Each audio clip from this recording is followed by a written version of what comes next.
नमस्कार दोस्तों, आपका स्वागत है एक बार फिर से एक और नई क्लास में। और आज जो है हम भारत के भूगोल की ये दूसरी क्लास है।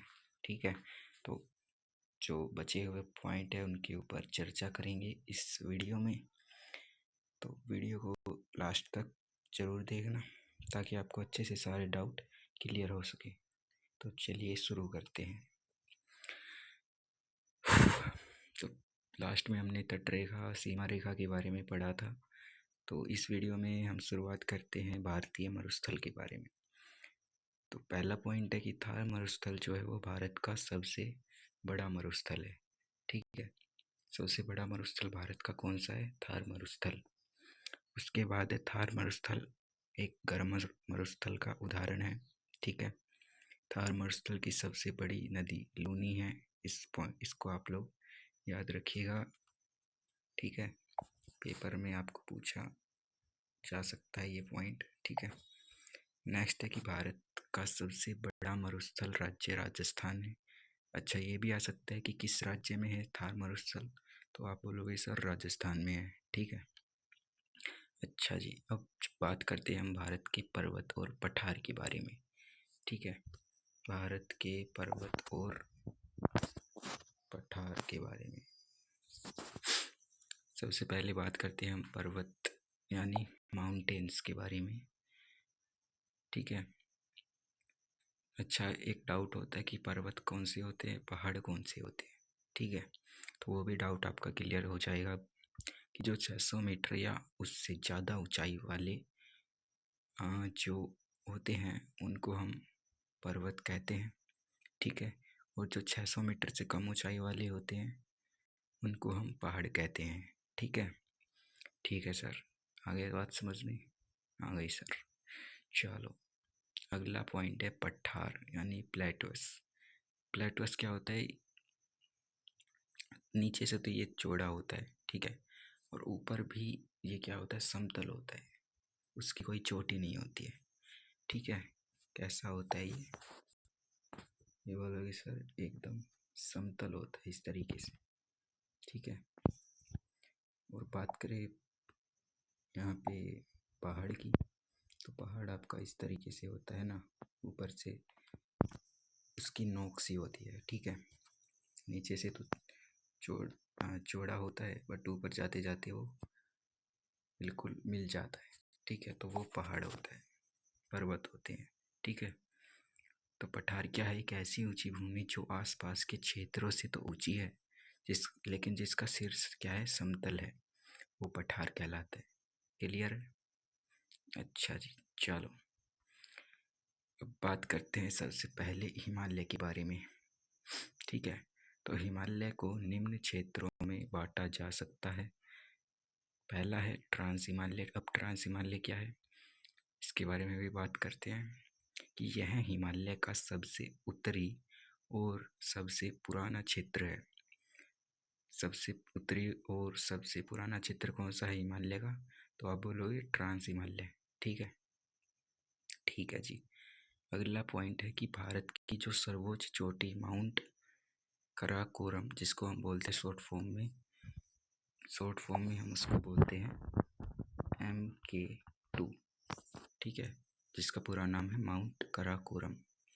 ठीक है, और उसकी जो लंबाई है वो कितनी है?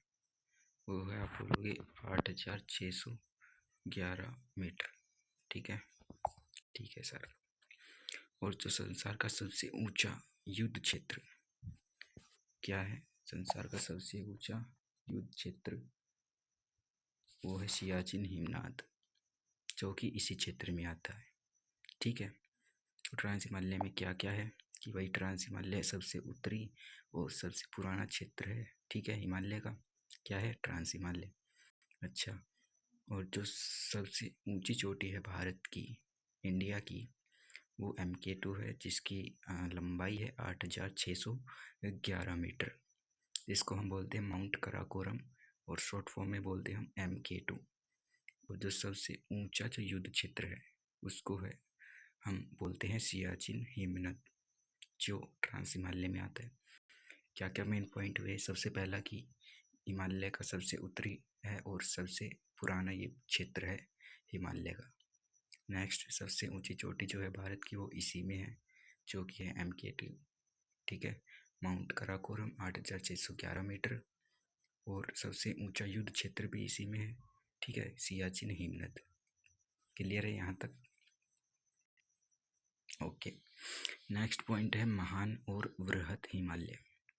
अब ये क्या चीज़ है भाई? तो ये हिमालय का सबसे ऊंचा क्षेत्र है। जैसे नाम से ही पता चल रहा है कि महान और वृहत यानी बड़ा हिमालय। तो हिमालय का सबसे ऊंचा क्षेत्र ही वृहत हिमालय होता है, महान हिमालय हम बोलते हैं। और संसार की जो सबसे ऊंची चोटी है वो माउंट एवरेस्ट किसका भाग है? वृहत हिमालय का, महान हिमालय का। भारत की सर्वोच्च चोटी तो MK2 है, जो कि ट्रांस हिमालय में है। और पूरे वर्ल्ड की जो सबसे ऊंची चोटी है माउंट एवरेस्ट, वो महान और वृहत हिमालय में है। ठीक है, इसको भी नोट कर लेना अच्छे से। नेक्स्ट भाग है हिमालय का लघु या मध्य हिमालय कहते हैं हम किसे। ये क्षेत्र अपनी स्वास्थ्यवर्धक जलवायु के लिए प्रसिद्ध है। ठीक है,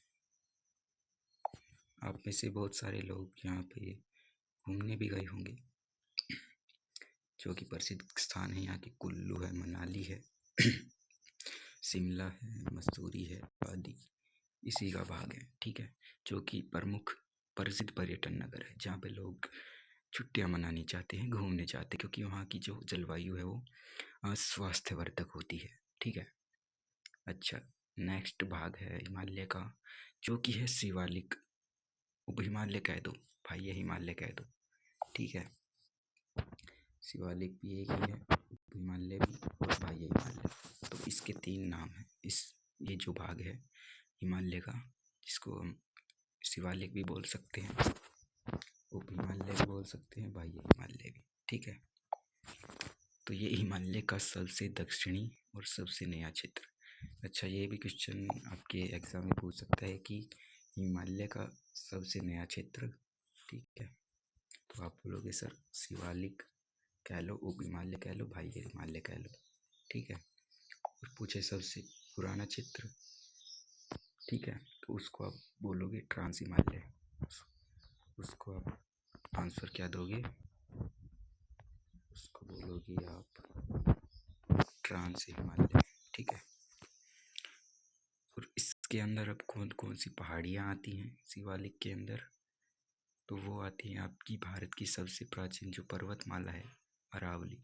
ठीक है, और इसके अंदर ही आती है सर्वोच्च चोटी गुरु शिखर, जो कि लगभग 1722 मीटर है। उसके बाद है नेक्स्ट पॉइंट की पर्वतीय पर्यटन नगर माउंट आबू। कौन सा पर्यटन नगर आता है इसके अंदर? आप बोलोगे sir mount Abu. Mount Abu आता है। ठीक है, ठीक है जी। अरावली पर्वत का विस्तार कहाँ से कहाँ तक है? दिल्ली, राजस्थान, गुजरात व हरियाणा तक है। यानी दिल्ली से राजस्थान, राजस्थान से गुजरात और गुजरात से हरियाणा, यहाँ तक अरावली पर्वत का विस्तार है। ठीक है, अब हम पढ़ने वाले हैं भारत के पर्वत और पठार के बारे में। सबसे पहला आता है इसके अंदर पूर्वी घाट। ठीक है, पूर्वी घाट के अंदर आता है प्रायद्वीपीय पठार का जो पूर्वी किनारा होता है, वो पूर्वी घाट के अंदर आता है। ठीक है, अच्छा। नेक्स्ट पॉइंट है कि पूर्वी घाट का विस्तार कहाँ कहाँ है? तो ये है आपका उड़ीसा, आंध्र प्रदेश, तमिलनाडु आदि। ठीक है, इनमें मुख्यतः इनका विस्तार है पूर्वी घाट का। ठीक है, ठीक है जी।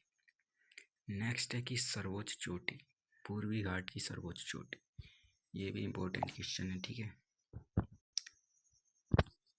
सर्वोच्च चोटी पूर्वी घाट की कौन सी है? वो है आपकी महेंद्रगिरी। और कितने मीटर? वो है आपकी 1500 मीटर की। ठीक है, इसके बाद आता है नेक्स्ट नीलगिरी पहाड़ियाँ। नीलगिरी पहाड़ियाँ क्या है कि भाई इसका विस्तार जो है केरल है, कर्नाटक, तमिलनाडु इनके अंदर है। ठीक है, और भी हैं इसके अलावा, इसमें मैंने मुख्य मुख्य लिखी हैं जो एग्जाम में पूछी जाती हैं। नेक्स्ट पॉइंट है कि सर्वोच्च चोटी कौन सी है? नीलगिरी पहाड़ियाँ की, तो वो है डोडा बेट्टा, जो कि है 2633 किलोमीटर मीटर। और इसका जो पश्चिमी घाट है तथा पूर्वी घाट है वो आपस में नीलगिरी पहाड़ियों पर मिलते हैं। ठीक है, पश्चिमी घाट इसका और पूर्वी घाट वो आपस में नीलगिरी पहाड़ियों पर मिलता है। और यहाँ का जो प्रसिद्ध पर्वतीय पर्यटन नगर है वो है आपका उद्गम मंडलम और ऊटी। उदगमंडलम और ऊटी। ऊटी कहाँ पे है? तमिलनाडु के अंदर है। ठीक है, नेक्स्ट है अन्नामलाई पहाड़ियाँ। अन्नामलाई पहाड़ियाँ, इसका विस्तार है कहाँ? केरल और कर्नाटक में। ठीक है, इसकी सर्वोच्च चोटी है अन्नाईमोड़ी। ये भी अक्सर एग्जाम में पूछा जाता है। ठीक है, तो इसको भी आप याद करिएगा। इसकी लंबाई है 2695 मीटर। ठीक है, कहाँ से कहाँ तक है ये है आपकी संपूर्ण दक्षिण भारत की भी इसकी सर्वोच्च चोटी है। ठीक है, संपूर्ण दक्षिण भारत की भी सर्वोच्च चोटी अन्नाईमोड़ी है। ठीक है, और ये पश्चिमी घाट की सर्वोच्च चोटी है, इसका आप ध्यान रखिएगा। ठीक है, ठीक है जी। नेक्स्ट है आपकी पालनी पहाड़ियाँ। अब इसका विस्तार कहाँ पे? इसका विस्तार है केरल तमिलनाडु।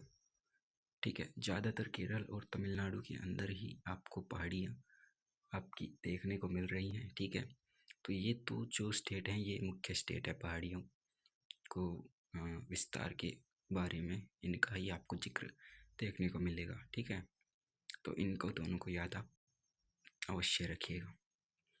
अब इसका प्रसिद्ध जो पर्वतीय पर्यटन नगर है वो है इसका कोडई कनाल।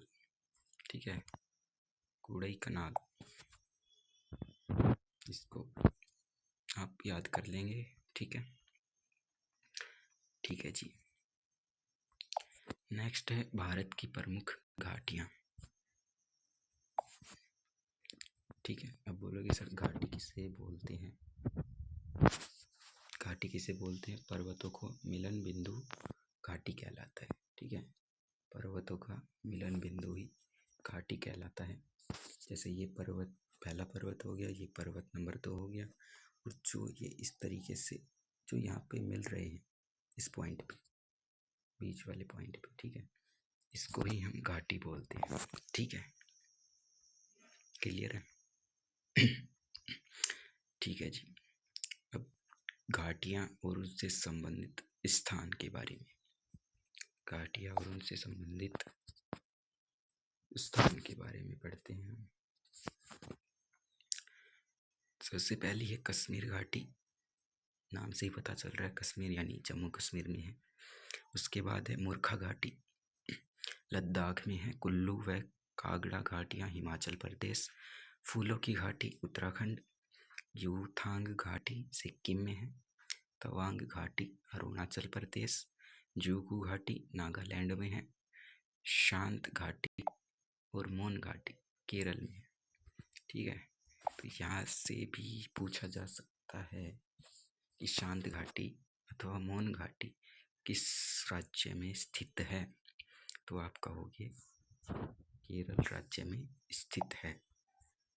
क्लियर है यहाँ तक? ठीक है, अब नोट पॉइंट यहाँ से नोट करने योग्य क्या है कि भारत में जो सर्वाधिक जैव विविधता है वो शांत घाटी में पाई जाती है। शांत घाटी अथवा बात करूँ केरल राज्य में पाई जाती है सबसे ज़्यादा जैव विविधता। ठीक है, जैव विविधता यानी जीवों की जो प्रजातियों की अलग अलग नस्लें हैं वो पाई जाती है। ठीक है, नेक्स्ट पॉइंट है कि फूलों की जो घाटी है वो स्थानीय तौर पर परियों का देश भी कहा जाता है। इसे राष्ट्रीय उद्यान का भी दर्जा प्राप्त है फूलों की घाटी। ठीक है, फूलों की घाटी जो कि आपकी उत्तराखंड में है। ठीक है, उसे परियों का देश भी कहते हैं और इसको जो है राष्ट्रीय उद्यान का भी दर्जा प्राप्त है। इस चीज़ को आप नोट कर लीजिएगा। ठीक है, अब बात करते हैं जैव विविधता के बारे में। ठीक है, तो जैव विविधता क्या है कि जीवों की प्रजातियों की विविधता, अलग अलग प्रकार की जो प्रजातियां होती हैं उनको हम जैव विविधता कहते हैं। जैव विविधता की अब तप स्थल 36 हैं विश्व के अंदर, और जो आपके 64 हैं वो भारत में है। ठीक है, तो सबसे जो सर्वाधिक जैव विविधता कहाँ पाई जाती है, वो भारत में ही पाई जाती है पूरे विश्व में। ठीक है, तो इस क्वेश्चन को भी आप नोट कर लेना कि सबसे ज़्यादा जैव विविधता कहाँ पाई जाती है पूरे विश्व में, वो भारत में। ठीक है, सबसे ज़्यादा। और विश्व में कितनी है? 36 जैव विविधताएं हैं, जो तप स्थल है जैव विविधता वाले वो। ठीक है, तो यहाँ तक मेरे ख्याल से क्लियर है सबको। कल से हम जो है मैदान के बारे में चर्चा करेंगे कल की क्लास में। ठीक है, कल हम बात करेंगे आपकी उत्तरी मैदान के बारे में, जितने भी बचे हुए मैदान हैं उनके बारे में। कल इस टॉपिक को हम कर लेंगे कवर, मैदान का जो टॉपिक है उत्तरी मैदान। ठीक है, ठीक है, तो आज की वीडियो के यहीं पे हम एंड करते हैं। आशा है आपको समझ में आ गया होगा।